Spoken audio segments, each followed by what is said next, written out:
नमस्कार दोस्तों, आज मैं फिर से आया हूं किसी नई प्रॉब्लम का सॉल्यूशन लेकर के। आज जो हम बातें करने वाले हैं वो है एंकल पेन के बारे में। एंकल पेन बहुत ही कॉमन प्रॉब्लम हो चुकी है।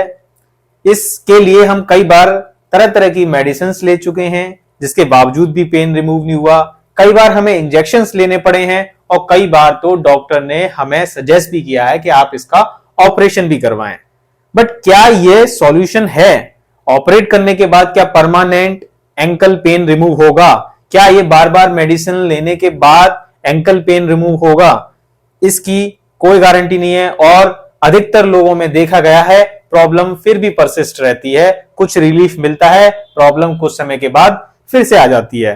तो फिर हम इस प्रॉब्लम को किस तरीके से सॉल्व करें? इसको सॉल्व करने का सबसे अच्छा तरीका है योग।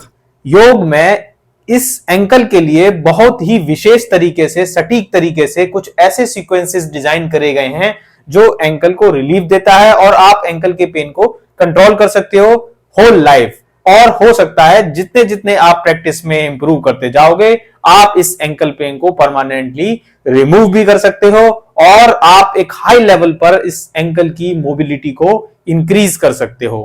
तो आइए दोस्तों, आज हम सबसे पहले सीक्वेंस, बेसिक सीक्वेंस को आज एंकल पेन के लिए फॉलो करते हैं। आगे प्रैक्टिस में जाने से पहले प्लीज इस चैनल को सब्सक्राइब करें।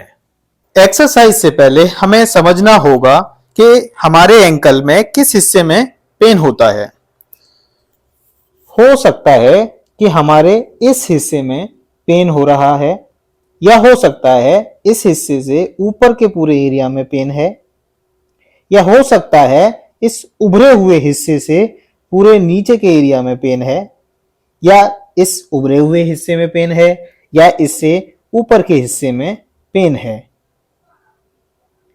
या हो सकता है हमारे एंकल के फ्रंट पोर्शन में पेन है। ऐसे हम देख सकते हैं, आइडेंटिफाई कर सकते हैं कि किस एरिया में पेन है और हमें वहीं पर फोकस करना होगा। दूसरा, बहुत से लोगों का ये जो निचला हिस्सा होता है वो बिल्कुल प्लेन होता है, बिल्कुल फ्लैट होता है। उसमें ये जो आर्क होता है वो आर्क नहीं बन पाता, जिसकी वजह से उनकी एंकल में पेन होता है, नी में पेन होता है, हिप में पेन होता है और फाइनली स्पाइन में पेन होता है। तो हमारे इस पैर के नीचे आर्क होना बहुत जरूरी है। तो हम जो सीक्वेंसेस करेंगे वो इस आर्क को क्रिएट करने में मदद करेगा। आइए अब हम इससे रिलेटेड एक्सरसाइज करते हैं। सबसे पहले आपको खड़ा होकर के दोनों पैरों के बीच में शोल्डर की विड्थ के बराबर डिस्टेंस देनी है। फिर आपको उंगलियों को अंदर की तरफ, एड़ी को बाहर की तरफ, उंगलियों को अंदर की तरफ, एड़ी को बाहर की तरफ करके आपको अपने एंकल की मोबिलिटी को चेक करना है। आप इसको जितना मैक्सिमम हो सके उतना अंदर कर सकते हैं। ये डिपेंड करता है आपकी एंकल की मोबिलिटी पर। जितने अंदर पैर होंगे उतना आप कह सकते हो कि आपके एंकल अच्छे हैं। अदरवाइज आप इतना रख सकते हैं। उसके बाद आपको दोनों पैरों के बीच में शोल्डर की विड्थ के बराबर डिस्टेंस को रखते हुए ही आपको अपनी उंगलियों के बल ऊपर जाना है, फिर नीचे आना है, ऊपर जाना है, फिर नीचे आना है। जितनी भी बार ऊपर जाओगे उतनी ही बार आपको थोड़ी सी ज्यादा हाइट लेनी है पिछली बार के मुकाबले। फिर आपको नीचे आना है, फिर इस बार ज्यादा हाइट, फिर आपको नीचे आना है। फिर उसके बाद आपको पांचों उंगलियों को ऊपर की तरफ उठा करके नीचे इस फेसिया के एरिया में खिंचाव देना है और बिना एंकल को, बिना आर्क को हिलाए बगैर आपको बस पांचों उंगलियों को जमीन पर रखना है। फिर आपको ऊपर नीचे, ऊपर नीचे, इस तरीके से 15 to 20 टाइम्स आपको रिपीट करना है। उसके बाद जो आपको नेक्स्ट एक्सरसाइज करनी है वो बहुत सिंपल है। आप सिर्फ मेरे पैर के हिस्सों को देखिए। मैं अपने दोनों पैरों के बीच में शोल्डर की विड्थ के बराबर डिस्टेंस दे करके खड़ा हुआ हूं और अपने राइट लेग को उठा करके मैंने लेफ्ट लेग के एंकल के बैक पार्ट में मैंने उंगलियों को रखा और वहां से रखने के बाद अपने जिस एंकल पर मैंने उंगली को रखा है उसे मुझे उठाना है और बार बार उसको हर बार उसमें इंप्रूवमेंट लेके आनी है। जितनी बार भी मैं उसको उठाऊं उसमें हर बार एक इंप्रूवमेंट होनी चाहिए। अगर बैलेंसिंग का कुछ इश्यू आता है तो आप वॉल का सहारा ले सकते हैं, अदरवाइज आपको बिना वॉल के करना है, तभी इसमें स्ट्रेंथ आएगी। सेम आप अपोजिट साइड से भी कर सकते हैं।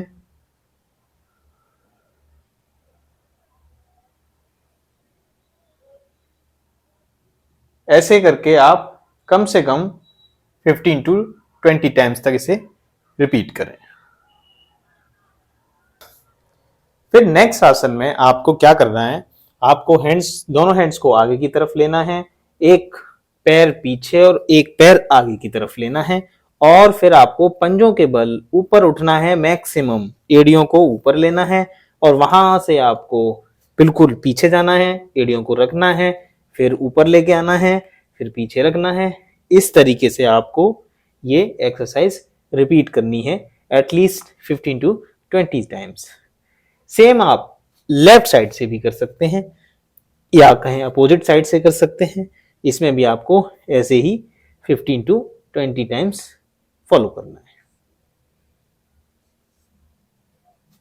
फॉलो करने के बाद आप वापस आ सकते हैं। अब हमें अधोमुख स्वानासन में जाकर के अपने एंकल को स्ट्रेच करना है। कैसे जाएंगे, आप अपने दोनों हाथों को आगे की तरफ रख करके दोनों पैरों को पीछे और शोल्डर के विड्थ के बराबर हमें दोनों पैरों के बीच में डिस्टेंस देनी है। उसके बाद फिर नेक्स्ट आसन में आपको क्या करना है, आपको दोनों हैंड्स को आगे की तरफ लेना है, एक पैर पीछे और एक पैर आगे की तरफ लेना है और फिर आपको पंजों के बल ऊपर उठना है, मैक्सिमम एड़ियों को ऊपर लेना है और वहां से आपको बिल्कुल पीछे जाना है, एड़ियों को रखना है, फिर ऊपर लेके आना है, फिर पीछे रखना है। इस तरीके से आपको ये एक्सरसाइज रिपीट करनी है एटलीस्ट 15 to 20 टाइम्स। सेम आप लेफ्ट साइड से भी कर सकते हैं या कहें अपोजिट साइड से कर सकते हैं। इसमें भी आपको ऐसे ही 15 to 20 टाइम्स फॉलो करना है। फॉलो करने के बाद आप वापस आ सकते हैं।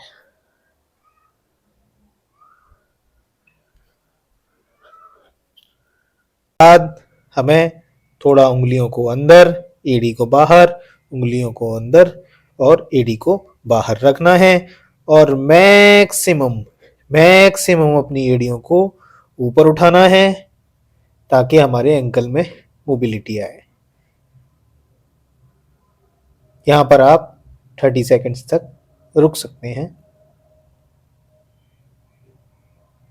फिर उसके बाद आपको अपने दोनों पैरों को स्लोली नीचे लेके आना है। हो सकता है कि आपके दोनों एड़ियां जमीन तक न टच हो, लेकिन आपको ऐसी कोशिश करनी है। अगर टच होती हैं तो जो मैक्सिमम कैपेबिलिटी है वो ये कि आपको अपने दोनों पैरों के अंगूठों को और छोटी वाली उंगलियों को ऊपर की तरफ उठाना है। इस तरीके से आप यहां 30 सेकंड्स तक रुकें।